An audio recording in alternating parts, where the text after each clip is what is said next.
Hello दोस्तों, नमस्कार। RKS study centre में आपका स्वागत है। अगर आप बोर्ड की एग्जाम की तैयारी करें क्लास 10th के लिए, तो आपके लिए बहुत ही महत्वपूर्ण क्वेश्चन है जो कि आपको एक बार बस देखना चाहिए। ठीक है, तो चलिए आज की वीडियो को शुरू कर लेते हैं, आपका ज़्यादा टाइम नहीं लेते हुए। ठीक है, पहला प्रश्न आपके पास स्क्रीन पे है कि निम्नलिखित में कौन ऊर्जा का अनवीकरणीय स्रोत है। अनवीकरणीय स्रोत किसे कहते हैं? वह संसाधन जो क्या होते हैं, हमारे समाप्त हो जाते हैं। ठीक है, यदि हम उसका यूज करते हैं तो वह संसाधन क्या होते हैं, हमारे समाप्त हो जाते हैं। तो वही देखना है आपके पास। देखिए, जैव मात्रा ये जो हमारे पास होते हैं, कंपोस्ट होते हैं, जो हम क्या करते हैं, खेत खेत खलिहान में इसके इसे उत्पन्न कर लेते हैं। ठीक है, और गोबर गैस आपको पता ही है कि गाय भैंस का जो मलमूत्र होता है उससे बनाया जाता है। और कोयला जो आपके पास है वो क्या है, एक तो अनवीकरणीय स्रोत है, क्योंकि ये हम ज़्यादा यूज करेंगे इसको तो ये हमारा क्या हो जाएगा, समाप्त होगा। ठीक है, तो आपका जो राइट आंसर हो जाएगा इसमें से क्या हो जाएगा, तो कोयला हो जाएगा। ठीक है, जो कि क्या एक अनवीकरणीय ऊर्जा का स्रोत है। ठीक है, देखिए अब ऊर्जा स्रोत किसे कहते हैं? ऊर्जा स्रोत उसे कहते हैं जिससे हमें क्या मिलती है, ऊर्जा मिलती है। तो हमें कोयला से क्या मिल रहा है, ऊर्जा मिल रहा है। तो हमें क्या कहेंगे इसका, तो ये हमारा एक ऊर्जा जो हमारा है कोयला, जो हमारा एक अनवीकरणीय स्रोत है। ठीक है, तो चलिए आज ये क्वेश्चन आपको सॉल्व समझ में आ गया होगा। ठीक है, उसके बाद हम दूसरे प्रश्न की बात कर लें। सौर सेल में उपयोग होता है। यदि बात करें सौर सेल हमारा क्या होता है, देखिए सोलर सिस्टम आप जानते हैं क्या, जिससे हम क्या करते थे, बैटरी वगैरह पहले समय में चार्ज करते थे। तो सौर सिस्टम जो हमारा है, सौर सेल, इसी के नाम पे हम करा गया है। तो ये हमारा सौर सिस्टम जो होता है, तो ये इसमें किसका उपयोग किया जाता है, कि इसके बनाने के लिए किसका उपयोग किया जाता है, तो इसमें हमारा जो होगा क्या, जस्ता करा जाता है, जस्ता का, जस्ता का, या सोना का करा जाता है, या प्लेटिनम का, या सिलिकॉन का। देखिए आपका जो इसमें राइट आंसर हो जाएगा वह सिलिकॉन का उपयोग करके बनाया जाता है सौर सेल को। सौर सेल में सिलिकॉन का जो उपयोग करता है, सिलिकॉन हमारा क्या होता है, महंगा भी होता है, कॉस्टली भी होता है। ठीक है, चलिए इसके बाद हम तीसरे प्रश्न की सॉल्व कर लेते हैं। अब अगला प्रश्न आपके पास है कि जो दहन कर ऊष्मा उत्पन्न करता है उन्हें क्या कहा जाता है। देखिए, दहन करने के बाद यदि मान लीजिए किसी चीज़ को हम जलाते हैं, तो हमारे पास क्या होता है, ऊष्मा एवं प्रकाश उत्पन्न होता है। ठीक है, यदि ऐसा कोई होता है वस्तु, यदि हम जलाते हैं तो वो इंजन तो नहीं दे सकता, तापक नहीं, मतलब कोई नहीं, इनमें से कोई नहीं। तो इसमें से हमारा राइट आंसर क्या हो जाएगा, ये आपके पास तीन ऑप्शन था और उसमें से ईंधन जो हमारा है, ईंधन को ही हम जलाते हैं तो हमें क्या मिलता है, ऊष्मा मिलता है। ठीक है, तो चलिए हम अगला प्रश्न की बात कर लेते हैं।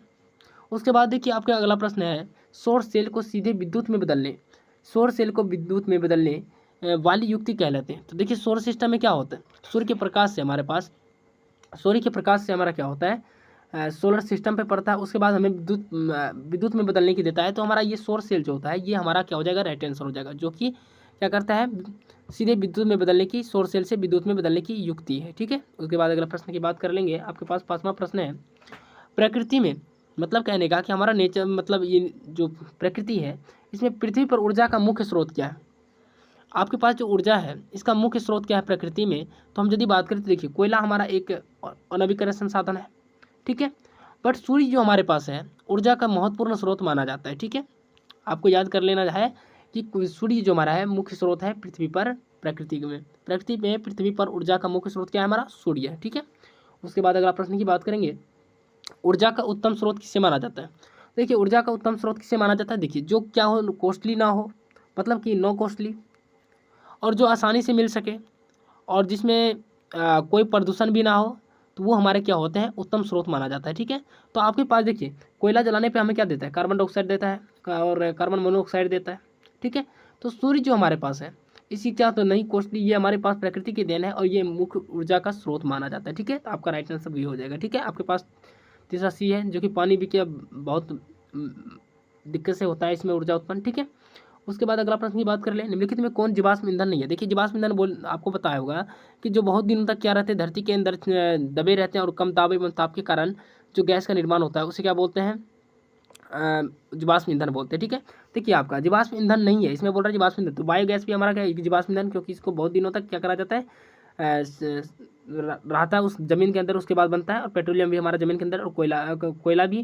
तो हमारा प्राकृतिक गैस जो है, मतलब कहने का यदि बात करें तो हमारा प्राकृतिक गैस क्या है, इसको अपने द्वारा, तो इसके बाद तो चलिए यहाँ पे देखेंगे। तो ये हमारा जो है, यहाँ पे देखिए बायोगैस क्या होता है, ये बनाया जाता है अपना हाथ से। ठीक है, थोड़ा मिस हो गया था इसमें, ये अपने हाथ से क्या करा जाता है, बनाया जाता है। ठीक है, उसके बाद पेट्रोलियम जो हमारे पास होता है ये ज़मीन के अंदर से प्राप्त करा जाता है। ये तो ये हमारा क्या होता है, एक जीवाश्म ईंधन, और कोयला भी और प्राकृतिक गैस भी। ठीक है, तो ये हमारे सब जो होते हैं ना, एक जीवाश्म ईंधन होते हैं, बट की बायोगैस क्या होता है, एक बायोगैस जो हमारा पास है ये जीवाश्म ईंधन नहीं होता। ठीक है, तो चलिए हमारा राइट आंसर क्या हो जाएगा, ये क्या करा जाता है बायोगैस में, देखिए सर एक अपने से बनाया जाता है बायोगैस को। ठीक है, उसके बाद अगला प्रश्न की बात करेंगे 8वां, जीवाश्म ईंधन का ऊर्जा का वास्तविक स्रोत क्या है?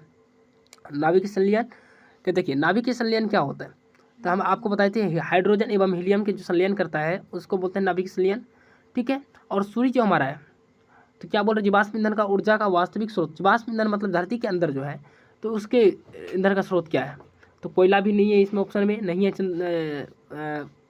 जीवाश्म ईंधन है ही नहीं, तो इनमें से हमारा क्या हो जाएगा, कोई नहीं होगा, क्योंकि यदि कोयला रहता तो हमारा क्या है, जीवाश्म ईंधन है, सूर्य सब नहीं है, जीवाश्म ईंधन, ठीक है। उसके बाद अगला प्रश्न की बात करेंगे। अब देखिए नरोरा नाभिक संलयन किस राज्य में अवस्थित है? मतलब कहने का है कि नरोरा नाभिक संलयन जो है किस राज्य में अवस्थित है? तो देखिए राजस्थान में क्या है, नहीं है। आपको जो राइट आंसर होगा वो बता सकते हैं, तो हमारा जो यहाँ पे राइट आंसर है वो महाराष्ट्र, ठीक है। चलिए अगला बात क्वेश्चन की बात कर लेते हैं। आपके पास ईंधन है, इसमें से बोल रहा है कि जलने के बाद कौन देता है ऊष्मा एवं प्रकाश, तो इसमें क्या हो जाएगा बापू, इसमें देखिए ऊष्मा एवं प्रकाश हमारा कौन देता है, क्या सीएनजी देता है, क्या एलपीजी देता है, क्या कोयला देता है, क्या इनमें से सभी? तो हमारा जिसमें से राइट आंसर हो जाएगा ये सभी हो जाएगा, क्योंकि ऊर्जा का स्रोत क्या है, ईंधन है, सभी जलने के बाद हमें क्या देता है, ऊष्मा एवं प्रकाश देता है, ठीक है। उसके बाद अगला प्रश्न की बात करेंगे। चलिए जीवाश्म ईंधन का उदाहरण है, जीवाश्म ईंधन जो धरती के अंदर पाए जाते हैं ना, जो बहुत दाब एवं ताप के दाब कारण बनते हैं, उसी को बोलते हैं जीवाश्म ईंधन बोलते हैं। देखिए पेट्रोलियम आपके धरती के अंदर से ही प्राप्त किए जाते हैं, कोयला भी आपकी धरती के अंदर से, तो ए एंड बी बोथ, और इनमें से ऑप्शन है आपका डी, इनमें से कोई नहीं, तो आपका जो राइट आंसर हो जाएगा वो क्या हो जाएगा, ए एंड बी दोनों हो जाएगा, ठीक है, जो कि ऑप्शन सी में है। चलिए उसके बाद अगला प्रश्न की बात कर लेते हैं। 12वां, तो सौर कुकर में भोजन पकाने के लिए किस ऊर्जा का उपयोग किया जाता है? देखिए सौर कुकर में किस चीज़ का उपयोग करा जाता है, तो सौर कुकर में आपका पवन ऊर्जा का उपयोग नहीं किया जाता है, ठीक है। उसके बाद भी क्या होता है, उसके बाद तो जल ऊर्जा का भी उपयोग नहीं किया जाता, और जीवाश्म ऊर्जा का तो आपको बताया होंगे कि हमारा जो होता है सौर कुकर, उसमें क्या करते हैं, तो सौर एनर्जी, मतलब कहने का कि सौर ऊर्जा का उपयोग करके हम क्या करते हैं, खाना पकाते हैं, ठीक है। उसके बाद हम अगला प्रश्न की बात करेंगे 13वां, निम्न में किस देश में पवनों का देश कहा जाता है? देखिए ऑप्शन आपके पास है यूएसए, जापान, डेनमार्क और भारत। तो इसमें से जो आपका राइट आंसर हो जाएगा वो हो जाएगा डेनमार्क, क्योंकि डेनमार्क को पवनों का देश कहा जाता है, ठीक है। उसके बाद अगर प्रश्न की बात कर लेंगे, आपके पास ऊर्जा का मात्रक है, तो देखिए ऊर्जा का मात्रक जो हमारे पास होता है वो दो प्रकार से होता है, कि ऊर्जा का मात्रक जो होता है हमारे पास वो होता है जूल, क्या होता है, जूल होता है, क्या जूल, आपको पता ही होगा। तो हम ये आसानी से मार सकते हैं, ये हमारे क्वेश्चन एक होता है जिसमें ऊर्जा का मात्रक है, न्यूटन क्या है, बल का मात्रक है, पास्कल क्या है, दब का मात्रक है, और नन ऑफ दीज तो नन ऑफ दीज है, ठीक है। तो आपका राइट आंसर क्या हो जाएगा, ऑप्शन ए, जो कि करेक्ट है। उसके बाद अगला प्रश्न की बात कर लेते हैं। देखिए फिर से आपके पास क्वेश्चन आया है कि ऊर्जा का ऐसा मात्रक क्या है, तो देखिए एक मिनट, आपकी ऊर्जा का ऐसा मात्रक अभी जस्ट बताए हैं कि ऊर्जा का मात्रक क्या होता है, जूल, क्या ऑप्शन में दिख रहा है, क्या नहीं दिख रहा ना? तो यही प्रश्न आता है बाबू कि आपके पास ऊर्जा का ऐसा मात्रक क्या है, ऊर्जा का मात्रक चलिए निकाल लेते हैं। तो यहाँ पे देखिए ऊर्जा हमारे किसके बराबर होता है, वर्क के बराबर होता है ना, क्या वर्क के बराबर होता है, क्या ऊर्जा, चलिए वर्क बराबर क्या होता है, फोर्स इंटू डिस्प्लेसमेंट, यही होता है ना।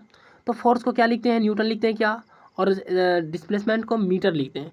तो हमारे पास जो ऑप्शन आता है ये न्यूटन मीटर आ जाएगा, ठीक है। तो ये हमारा राइट आंसर होगा। यदि आपको ये वीडियो अच्छा लगा होगा तो लाइक कीजिए, शेयर कीजिए अपने दोस्तों में। और इससे देखिए अभी जो वीडियो बनाने का है थोड़ा उसमें लो क्वालिटी हो सकता है, आपको बोलने का क्या होता है नहीं होता है अभी हो सकता है, बट आपको धीरे धीरे क्या हो जाएगा, सभी वीडियो में बहुत अच्छे से बताए जाएंगे और आपको समझ में भी आएगा, ठीक है। तो चलिए आज के लिए इतना ही, और अपने दोस्तों में अगर आपको वीडियो अच्छा लगे तो दोस्तों में शेयर कीजिए। थैंक यू, धन्यवाद।